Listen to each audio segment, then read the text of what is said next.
পাকিস্তানি নায়িকার সঙ্গে প্রেমের গুঞ্জন, মুখ খুললেন গায়ক বাদশা। ভারতীয় গায়ক র্যাপার বাদশা ২০০০ সালে ভেঙে যায় তার প্রথম সংসার।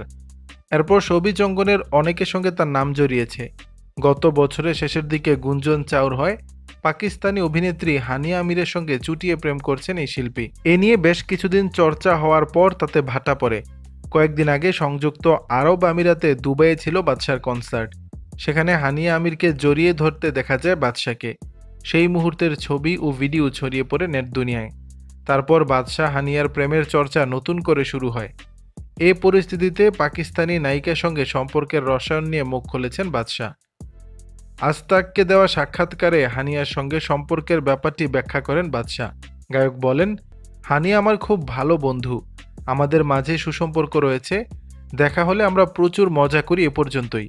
হানিয়া তার জীবন নিয়ে সুখী, আমি আমারটা। আমাদের বোঝাপড়াটাও চমৎকার, কিন্তু মানুষ এটিকে প্রায় ভুলভাবে ব্যাখ্যা করে। বাদশার সঙ্গে প্রেমের গুঞ্জন নিয়ে গত মে মাসে একটি রেডিওতে সাক্ষাৎকার দেন হানিয়া আমির। এই আলাপচারিতায় তিনি বলেছিলেন, মাঝে মাঝে মনে হয় আমার একটি সমস্যা, তা হলো আমি বিয়ে করিনি। আমি যদি বিয়ে করতাম তবে এমন অনেক গুজব থেকে দূরে থাকতাম। এটি কেবল বাদশার সঙ্গেই না, যে কেউ হতে পারে। আমার পাশে অবিবাহিত কেউ থাকলেই এই গুঞ্জন চাউর হয়। বাদশার প্রশংসা করে পাকিস্তানি সিনেমার নায়িকা হানিয়া আমির বলেন, বাদশা আমার খুব ভালো বন্ধু, সে খুব সহজ সরল মানুষ, ব্যক্তি হিসাবে চমৎকার মানুষ বাদশা। সাধারণ একটি প্রশ্ন, আমরা কেন বন্ধু? দেখুন, আমি যদি খারাপ বোধ করি, আমি যদি সোশ্যাল মিডিয়ায় পোস্ট না করি, তবে কি আপনি প্রশ্ন করবেন আমার কি হয়েছে? উল্লেখ্য, এর আগে জেসমিন নামে এক নারীর সঙ্গে ঘর বেঁধেছিলেন বাদশা।